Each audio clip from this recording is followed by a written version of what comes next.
Per is from reality. He's from one of the 294 municipalities, which actually are the reason to the digitalization in Sweden, the actual need out in the field. Yes. And I'm from Doro, which is the, I think, leading provider in Sweden and Scandinavia of the digital solutions. So together we'll present what have happened in the last few years and where we stand today. And I think our suggestion is that we're going to run about 15 minutes each and then take all the questions together after, so that we get through this in 45 minutes. So leave it with Per. Thank you very much. Reality first. Yeah, that's very good, very good. I'm glad to be here. It's actually 30 years ago since I was in Scotland the last time, so it's about time. So it's really good to be back here, and it really feels, I have a big heart for the Gaelic countries, really. I've been working in municipality for 30 years also, actually. I will tell a little bit about what I've done and what Växjö is about. The agenda today is, as you see here, I'll go quite fast through the first ones and focus on the ones that is important for you guys, I suppose. The pros and cons of digitalization, what problems we've run into, and how the process has been developing, really. And if I use strange English word, you have to forgive me, since it's not my native language. And if I say something that you don't understand, just please ask me to rephrase it or whatever.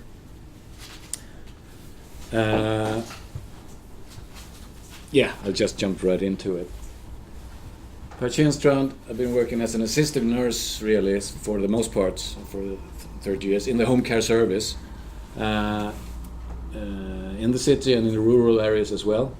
I've been working with social care alarms since 2006, roughly, and full-time alarm coordinator for the last 5 years. So I just hit that when we started to do the digitalization process in my municipality, Växjö. Me and a colleague of mine are responsible so that all the social alarms are working 24/7 in our municipality. And we also do some special alarms, like Doro alarms, epilepsy alarms, and so. We also have been doing a couple of projects with camera visits instead of real person visits, and we're also looking into, and all Sweden are doing that, more or less. So we're in a big process of doing the same journey that is promoted at this event here, really. A little bit about Växjö. Is in the south of Sweden. There's a lot of forests and lakes. We're about 90,000 inhabitants and 60,000 in the urban center, and we have 1,650 social alarms for the moment. It's slowly increasing.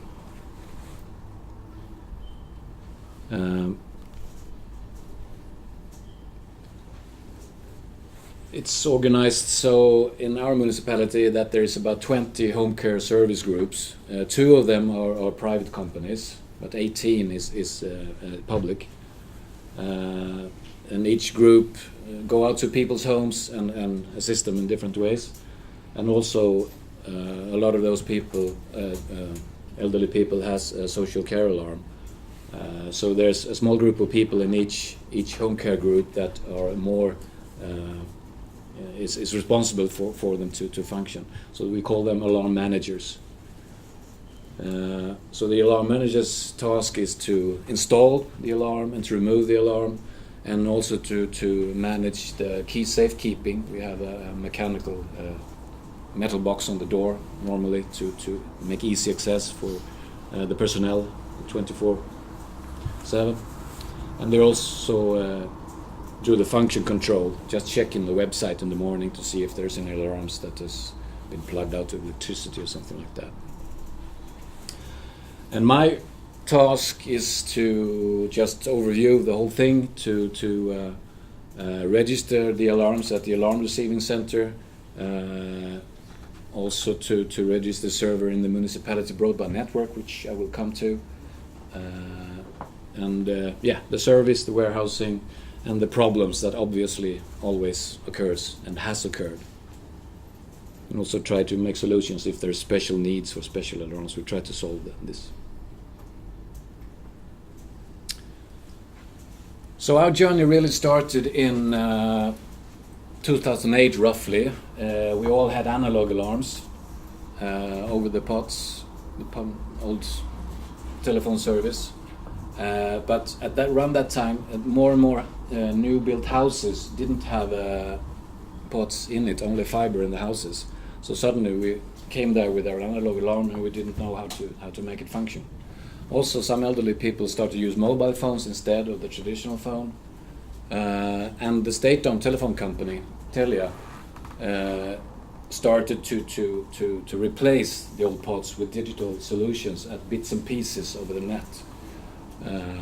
So it really was a reality thing. We had to solve the problem.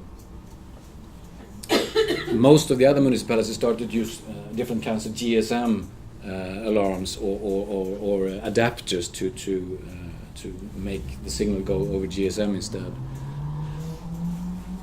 But we,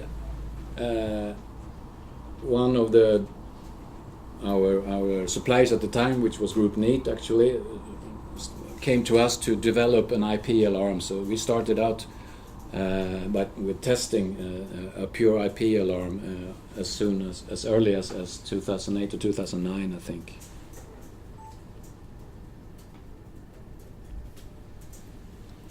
Around this time, or a couple of years after, we had a municipality-owned broadband network. It's called Växnet, after Växjö.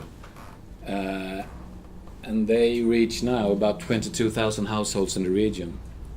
And they started to show an interest in how to expand their municipal service, really, by us being able to connect the social care alarm to the fiber net.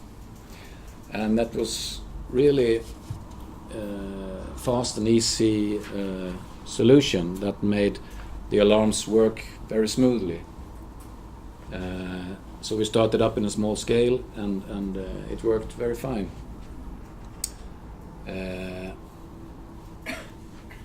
So that's a service they provide that we pay a symbolical fee for, that we can just activate in 3 minutes if the older people has the outlet in its home. So they don't really have to have an own internet service. We can just put that service on that apartment, and then we just plug in the alarm and then it works. So it's very smooth. So this would be the Växjö model, because I don't think there's many other places around the world that has such a big amount of alarms that are connected to the municipal broadband.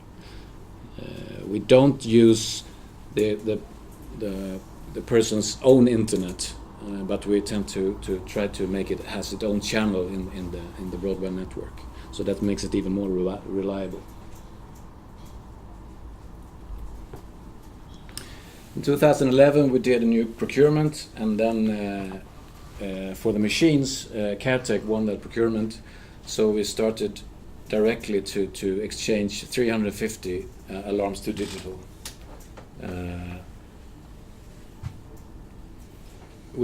At the time we found that the mobile connection, these alarms that we procured came with a SIM card pre-installed. So we just leased the alarm for $850 a month, and then you got the communications included that, and that's a very good thing, because we realized that it's not a good thing to let that old person be responsible for the communication alarm, because sometimes they forget to pay the bill or something else. It's not, especially when the analog system was not functioning very well with the alarms. So we took that decision that the communication should be controlled by us, the municipality. So the company, the CareTech, just delivered alarms with the, and that's a very smooth thing for us to handle. But the mobile network didn't function very good in all places at that time. So we actually took these new 350 alarms and concentrated in putting them into the municipal broadband instead in Vexnet. So in the beginning we really connected most of the digital alarms into the municipal broadband net, the Vexnet. And then automatically the GSM part of the alarm became the backup system. So if the broadband failed, then the alarm automatically goes over to call over GSM instead. It might be a little bit expensive solution, but it's really feels very good to have two ways for the alarm to go.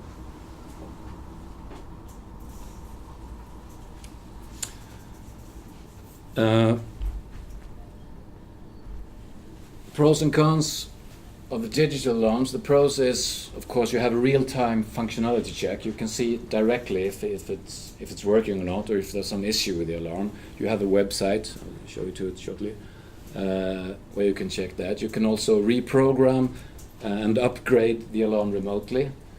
And another big advantage of the cable-connected alarms is that you have a very stable connection to do these things. You can upgrade alarms from very old firmware to very new firmware, very stable if you have this cable connection. Some of the problems can be solved remotely, and we, the municipality and suppliers, have a control of the whole alarm chain. So it feels very good. You can quite easily see where on the chain a problem has occurred, really. And also, one of the big reasons at the beginning, the thunderstorms. I suppose you have the same problem here. If there's a thunderstorm, the old analog alarms in the telephone net gets easily knocked out. But when you have this digital GSM, it's much less likely that you have a problem if you have a lightning hit. Of course, it was a bumpy ride, because we were quite early out, and there's been different projects also in Sweden around the same time, which was doing the transition to digital, and there was a lot of lessons learned. So Sweden has really done the biggest mistakes, I think, because now these systems are much more reliable and functions much better than it did back then. But still, it's a huge transition to make, actually. Other cons would be that the personnel installing the alarms might have to require a higher technical knowledge. And still the thing is in development, so there's still constant upgrading going on. But as I said, the upgrading is fairly easy to do, but you still probably have to go out and try the alarm for real to be really sure if it works. But normally there's no major problems.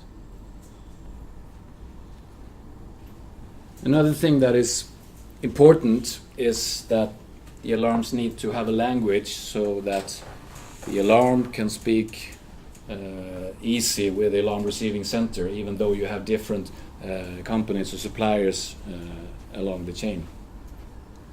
So there was an initiative from the Swedish public sectors and some of the companies, among Doro, Kindstrand, and a few others, to make this standardized protocols, so all the alarms, digital alarms, can speak fluently with the alarm receiving center, for instance. So it's suited for both fixed broadband and for the GSM GPRS, and it's suited for the UK and global market. And the Swedish standard was approved 2 years ago, and there's work being done, I believe, to make it a European and even global standard just for social care alarms. We started to use this protocol late 2014 for the GSM, and then in the mid 2015 for the cable connected alarms. And after a few bumpy rides, of course, it works quite fine now. Still are a few small things, but it's working very fine. Because now we reduced the risk of having problems, because there is the goal is to have a complete digital chain, and to a lot of things, to a biggest maybe it's not always the case, but you have to be. But Skype protocol is a good thing for make the whole chain digital. So this is the status now. The big blue one is GSM with a Skype protocol. This red one here is cable connected with the Skype. This green one is cable connected, still the old way, not digital, but quite digital, but not all. And this little piece here is some GSMers who are still programmed as in an analog way with a DTMF signaling and stuff. But all the machines are the same. It's the same machine, but you just have programmed them in a different way. And we have 2 analog still to go. Why? One feels that she get electric allergy from that, and another one is we just didn't find the quite best solution yet. And there's actually a third one, which we wait for a nurse to tell that if we need a connected doormat to that one. Lessons learned on the way. I have to quick up this a bit. There was poor mobile connections, but there's now better antennas on the alarms. There's better coverage from the telecom suppliers, and important thing, there's roaming SIM cards in the alarms. So wherever you put it, you get the best coverage. As I said before, it's a good thing that we are responsible for the communication. It also, with the cable-connected alarms, you run into problems that, you need to draw a big cable. So sometimes it's not worth the job to draw a cable too far, but sometimes it's very easy. Actually, see, it's not a. You have to. You could get nightmares of this.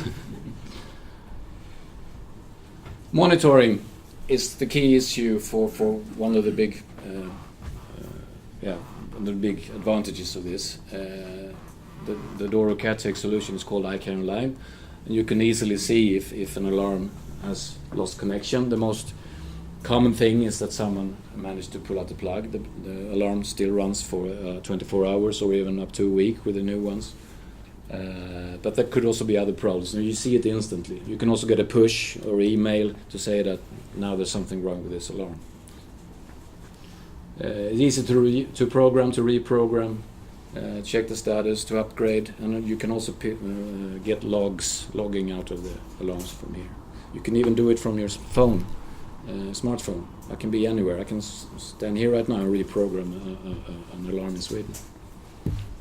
It's a very good, easy, smooth way to handle it. And these 20 groups, they have a cable in their office, so I need to program a new alarm for a new and then I can do it remotely. Final 2 slides. Watch out for, of course, analog tone signaling alarms in the digital networks. It must be completely digital to make it safe. When you procure alarms, as I said, don't do it, the alarms by itself and then the SIM cards by themselves. Do it in one, because the SIM cards are specially fitted to work with the alarm if you do it from the company directly. Also, another warning is that the alarm receiver platform is not digital, because then the whole function stops there, and it's bad. We had some of these problems since we had 2 different companies, one for the alarms and one for the alarm receiving center. Our success factors. Finally, roaming SIM cards as an integral part of the alarm leasing, using the Skype protocol, have good device management and monitoring systems, and collaborate if you have a local broadband provider. Collaborate with them. And also the organization is very important, to have some central organization that is technical, knowledgeable, to make this work. So that's how we did it in Växjö over a span of years. You did well. Thank you.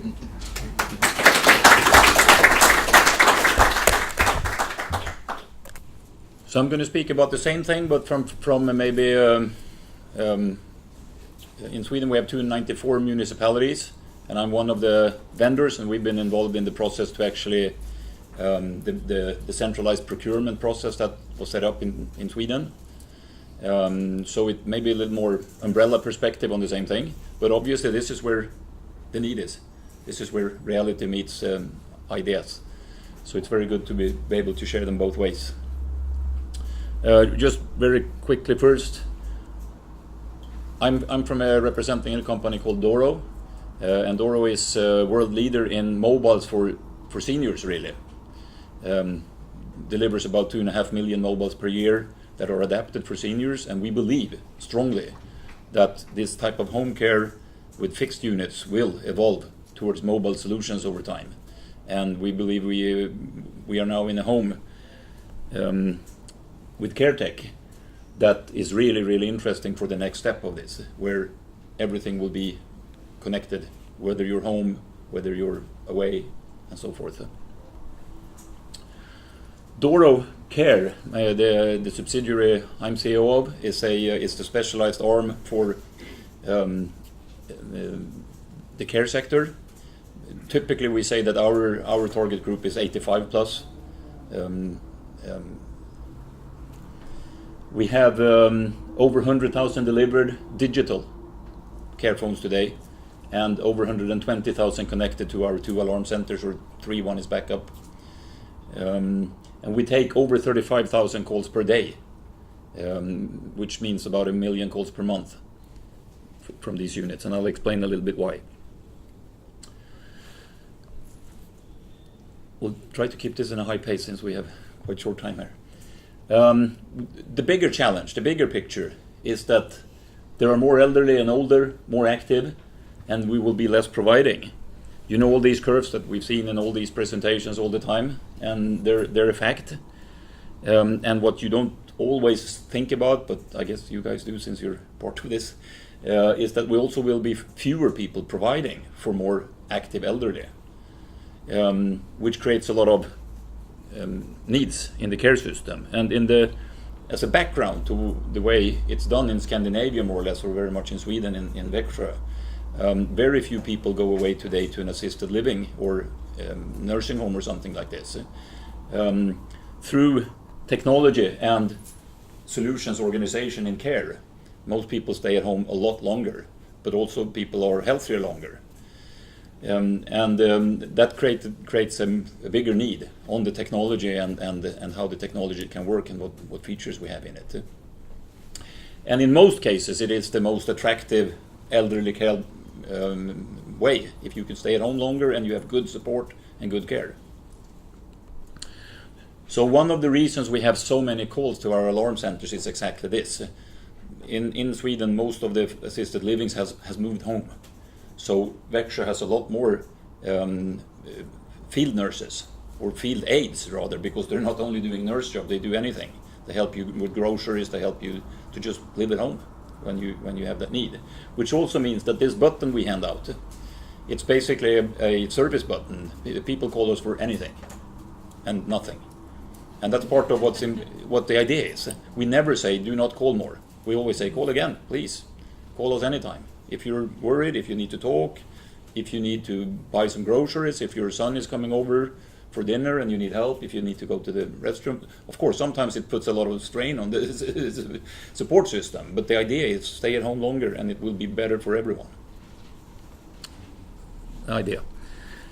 But why then? Why do we talk about digital in this, and what do we mean here? Well, actually, the question is not so much why you have to. I mean, you cannot stay in the whole world is changing. The first thing, as Per also said, landlines are disappearing. Analog lines are just disappearing. In Sweden, we're down to about under 50% penetration on homes. And you would think, or I thought, that maybe the seniors are the last one to move, but they're not. They're the first one to move. My mother is 84 years old. I talked to her about this. I'm not going to pay for 2 subscriptions. I have my cell phone that I use, and I'm not going to pay for that old thing. Gone. So, and then when we come out and try to install this system, there is no landline. There's none there. And that's really costly if you then need to set up a landline, go back home, order it, fix it, all that process. But not only that, the analog landline simply does not work with the future digital type of solutions. You cannot safely run digital signals through analog landlines or reverse. And the problem that came up in about 2008 was that suddenly somebody had an alarm at home that was analog and it stopped working. And somebody said, why did it stop work? For 150 years we had the Televerket, which is like BT, that always had one type of system. Then came deregulation and people started to put in other backbones, other digital networks in the backbone, and suddenly it was switched for this household without nobody knowing, and it was digital in the back somewhere. And the alarms didn't go through anymore without anybody, Växjö or us or anybody changing anything. So the Swedish government basically at that point said, this is not going to work long term. We're going to have to make a program to change. And we started to see them in reality, these problems, which I'm sure you see here today. And if you look at the market, I don't know exactly the days, it doesn't matter too much, but somewhere in around 2000, there were more mobiles and digital than landlines for anything, everything, than in our industry. And in our industry it's been pretty slow, and we're still are pretty low if you look at a global market. But I don't think there's any industry, any product anywhere you can buy that's analog anymore except in our industry.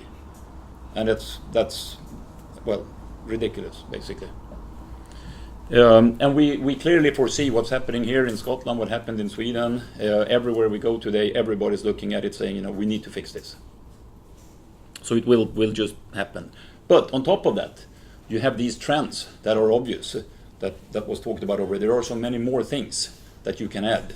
The bandwidth is just going to increase. During our process here, we have had more and more bandwidth to the homes, and we have more and more access to the homes, more and more networks being built out. So over time, it's going to be more accessible. And that is going to mean that you're going to be able to do a lot more applications and services on top of this infrastructure as it's being built out. And we're starting to see that now, where we're adding new functions. But the first function was actually basics. It was actually making sure that it works all the time, cost efficiently.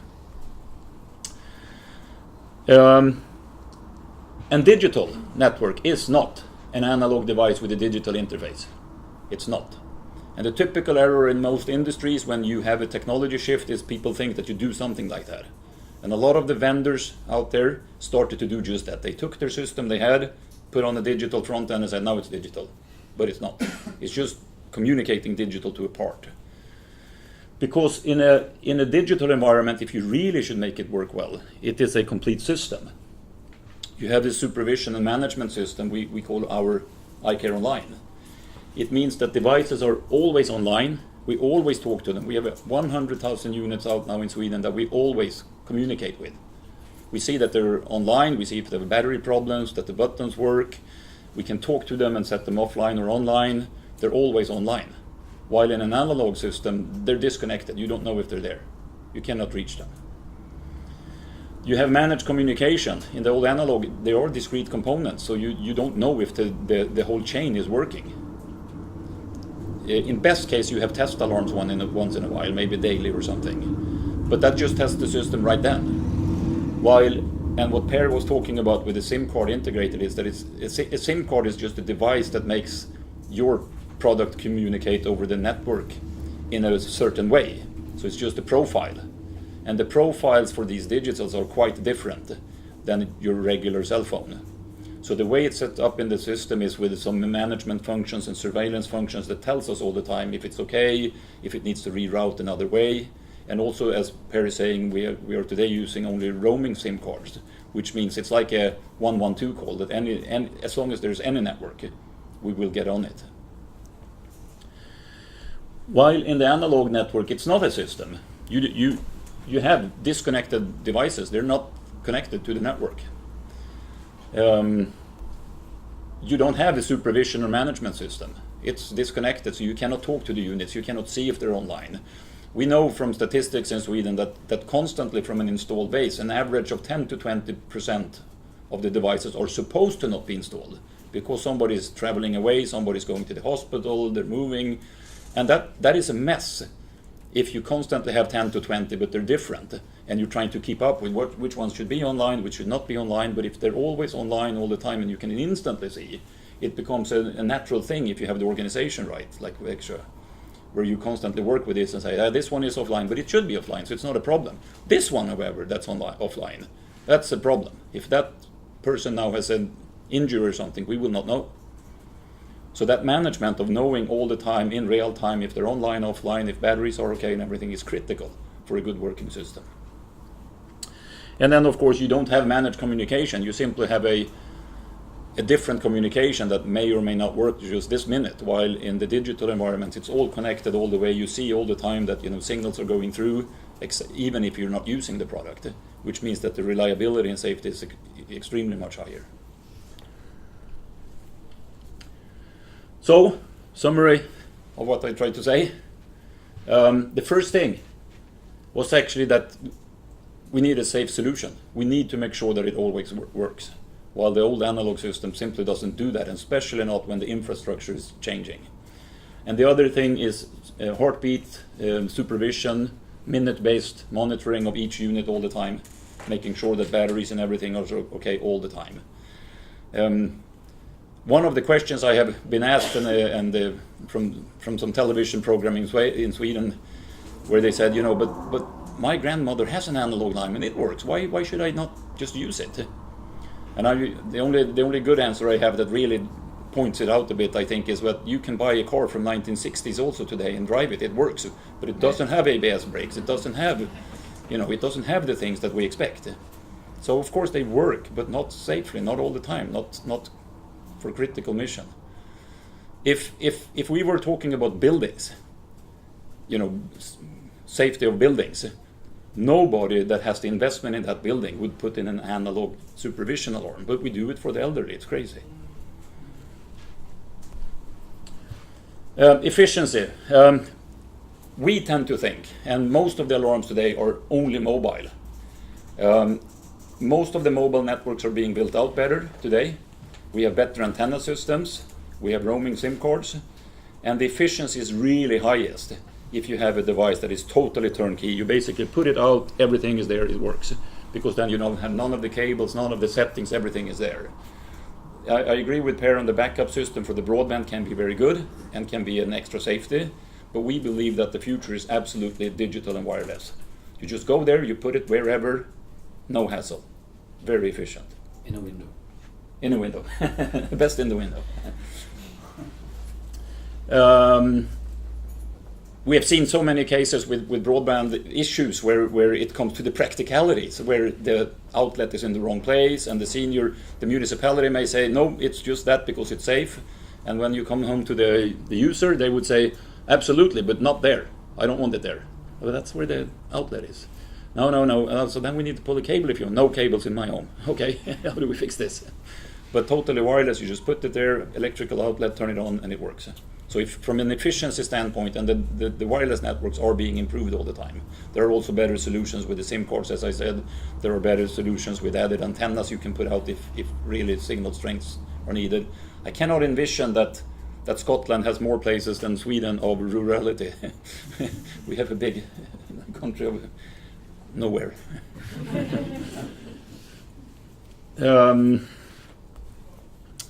Again, another management. As I said, a big problem in the old analog systems is you don't really know. We know from our big alarm centers that many municipalities that has or care providers that have analog systems don't know which ones are supposed to be offline and supposed to be online. And it's inherited from the way it works when you don't know the status. While with the iCare Online, immediate management, even on your cell phone, you constantly monitor. If one goes off, you immediately know why. Let's check that. So you have a control and management over that is superior. But also at the same time, you can do things like reprogramming features and characteristics. If somebody needs a different way for their alarm to act, you can do it remotely immediately because it's always online. You can talk to it. But you can also, as Per said, upgrade. From this industry, anybody that's been in this industry knows that one of the biggest problems is when the vendor says, we actually do have a bug in the software that needs to be fixed for this unit to be safe. And I would love to say that Doro never has bugs in the software, but we don't. Everybody has. So if you have a product out there, it can have a problem in it, and you may need to fix it at times, and it's a costly process. With this, you can do it over there in most cases. And it will get better and better with more bandwidth over time. And then, of course, future digital services. When you have the digital platform there, when you have the infrastructure there, you can start to do all these advanced things, adding more monitors, adding more features. We're looking a lot today. We know that in Scandinavia, about 20% of the users stands for 80% of the cost, and that's when they have scheduled night visits that are absolutely unnecessary, but you have to go there and check to make sure that people are okay. But most of the times you go there and go home without doing anything. The senior wakes up and says, somebody was here, what's going on? And in that case, with what we call remote visits, 2 times or 3 times a night, very efficiently, we just check that everything is okay. And it actually gives people more human care when it's needed, like daytime and so forth. Yeah, summary. What is timing? Timeline. One of the bigger reasons the process has been quite quick in the end was that we have 294 municipalities. I think anywhere we go in the world there is lots of providers like this. But the Swedish government in about 2008, you were probably part of driving this, said that we need help for procurement. Because if everybody is going to do it their way, it's going to get messy. So the Swedish government set up a centralized program for all the care providers to use that basically said, this is the specification, this is what you need to meet, these are the standards you need to meet, these are the things you need to do, so that even a small municipality without all the technical resources to specify could just go and say, deliver towards that spec, give us 3 vendors alternatives. So that's what we have in Sweden today. It's basically just one standard for everybody in terms of how it should work, what protocols to use and so forth. And for municipalities, you don't have to have high-tech people or consultants to figure it out. You just say, buy from the standard. So that is a critical lesson, I think. I'll share this slide, so if there's anything, that's what I just said. Which has meant in about 2.5 years, we have replaced about 100,000 analog. There's 215,000 in Sweden, so about halfway there.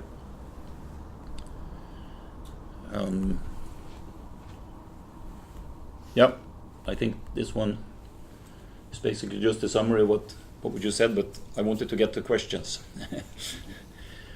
So from Per and me, we've been part of this from 2 different angles, the local need and kind of the vendor side. We have 10 minutes for questions, if there are any. Sorry for the rush in the end, but I wanted to get to it. Yes? Thanks for that. Really interesting and illuminating in the approach you take. I was just conscious that what you demonstrated was obviously around the supervision, the efficiency, the management. What about the outcomes for the individuals? Anything around the benefits that an individual gets from the application of a digital approach? I can understand the efficiency element of this, absolutely. Yeah. What have you noticed? Well, I think the first thing you can say, it's a much simpler process and a much safer environment. So about 2.5 years ago, one of these programs that I'm sure you have here in Scotland, where a television program, it's called Uppdrag Granskning in Sweden, meaning we're looking after you, basically came out to the Swedish municipalities and us and said, the whole system is not safe. Because, we have had these cases that we list where people didn't get service even though they pushed their button. So the main benefit for the user is actually that they have the same type of function right now, but it's a lot more safer and guaranteed that it will work. So I think the main benefit short term is actually that. The other benefit for the user that we know of is that before there was an issue all the time on who pays the call. And right now it's all included. The senior person doesn't have to worry. This is a service you get. There may be a payment. Most municipalities charge their users for a fee, but it's one fixed fee, no worries. So that's another benefit. And I think the third one is actually future. When you have this integrated with a mobile platform, we will see more functions possible to add.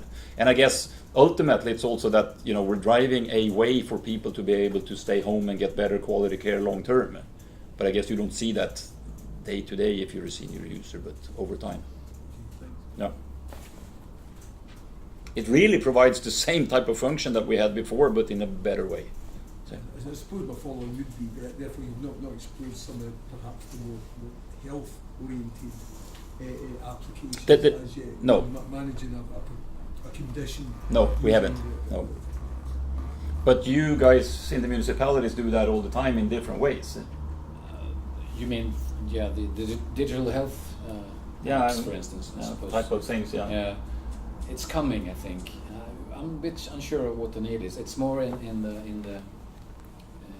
the health care. We are social care, but these things are in the health care. Yeah. But it's getting integrated as well as you're doing here. One of the things with our target group also is that it's kind of 85 plus and the people that typically otherwise would go to an assisted living. And one of the things we say for our products is that this has to be a product where one button is almost more than enough. So it needs to be one button without battery charges, without anything. It should just work with one button. And of course, when you go into telehealth and things, it's usually, you know, put it on, measure. That's for a little younger crowd that can handle that, or some kind of support in the home. Yeah. Yes? The standard where you were saying it's going to be European and a global standard, where is that in the process? Is that quite near, or is it? Actually, I don't know. It's Oscar Jonsson. Yeah. Do you know? Now I know it's quite close in that it's up at those type of organizations for standardization. I think that may sound strange, but I don't think it's that important because anybody can decide to use it anyway. The key thing is actually that it's a what has been key in Sweden is not that it's been standardized to a standardization organization, but that the government, kind of the arms of the government, help the municipalities to say, here is a specification to use. And it's not only the protocol, that's one thing. The other thing is, you know, things like response times and what else, you know, how the device should work, what functions should be included, that type of things is specified, so that it's very easy for the municipality to procure, and all the vendors have to be able to meet that. So it's not so much that it's a global standardization as it is a standard for procurement. But it is close. Yeah, but can anybody take that standard then and apply it? Absolutely. Yeah. And there's no cost to that? No. That is one of the benefits. That's a benefit with this. Actually, we as a vendor in Sweden have to pay a fee to the procurement agency, but that's our problem.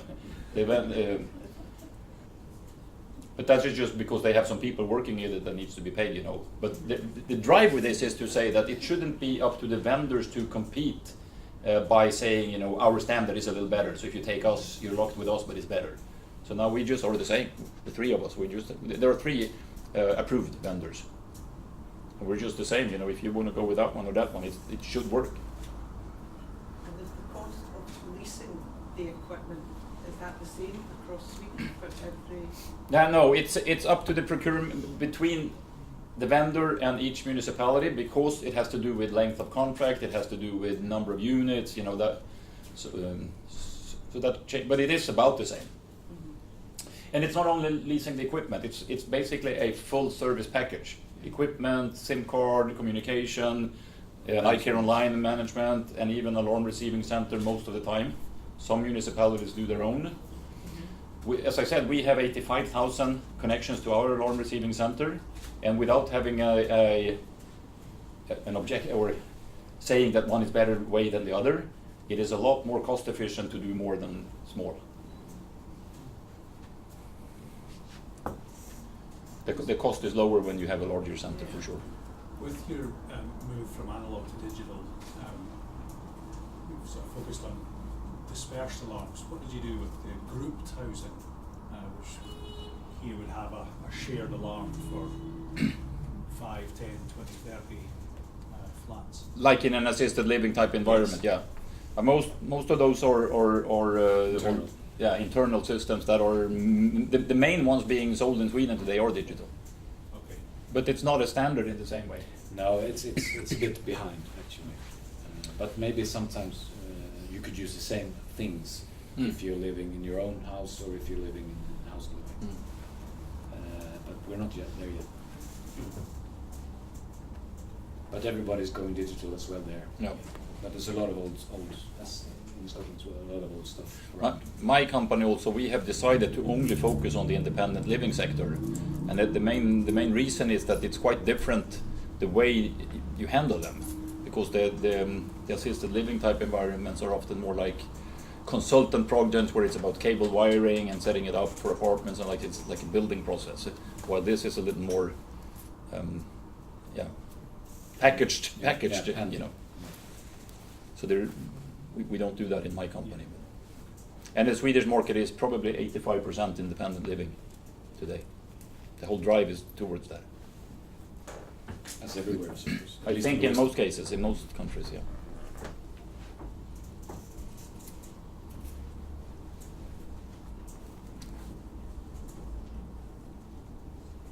Yes? Hi, you mentioned that your marketplace is really for the 85 plus. Obviously, those people younger who are still, we would still class within the older population who are maybe living with long-term conditions. Is that why you've tapped into the market to focus more on the mobile phone technology that incorporates the button on the back, phone, yeah. as well as the GPS, so Mm. that these people who are younger but well are out in the community but can still tap into the types of support that those that are in their own homes with dispersed alarms could use? Yeah, so when I say 85, it's not really our target, but it seems to be more the people that are using this type of fixed alarms at home. The company that I'm with, we say that our target segment is actually 65 plus, because it's any time when you start to actually need maybe a little bigger display or and then it's a continuum all the way up to when you're actually not going out very much. And of course somewhere in between there you're going out a lot but have needs. And then of course it could be a mobile terminal with a pendant on your arm, or a possibility with GSM and so forth, and then everything in between. So our idea is that it will be very flexible. Yeah. And there's also a drive in the municipality, with us anyway, why should we chain people to the home? They say, you need to go out to move and to be healthy, but at the same time don't go out because you can't take your along with you. So obviously we're going mobile slowly, but we're focusing on GPS And there is a couple of practical problems in that area, because it's difficult to explain to somebody that when you're in your home, you're absolutely perfectly safe. We know exactly where you are. The product is always charged. There is one button. There is nothing to worry about. While the technology available, if you start to go out, and the systems available are a little different. So suddenly you say, you're safe if you're outside, if you charge your phone. And that is, that works for a lot of people, but some people will not understand that. And also, if you fall down and you have a big problem somewhere outside, who's responsible in the system now to send somebody to anywhere? who is coming? You are in Växjö, you have this product from Växjö, but you travel to meet your sister or something in another municipality. Who's coming when I push the alarm? Even though we know where you are, who's responsible? So there are issues here that needs to be dealt with. But I think it's going that way, and that's why Doro as a company has decided, we're not only going to do mobiles, we're going to do mobiles and home care, and we're going to tie them all together, because it is I think use. it has to, because Yeah. as you say, people are living much longer. Yes. They're living well longer. Exactly. As you say, we don't want them chained to the house. Absolutely. They can't leave the house because they've got all this kit in their Yeah. building, but they're too afraid to go out. I think if I could be blunt, I think our side of the thing is more solved than your side of the thing. How do you handle it? We have the product. But yes, absolutely, going that way. And that is maybe, as you asked earlier, but one of the big user advantages over time. More flexibility, more freedom,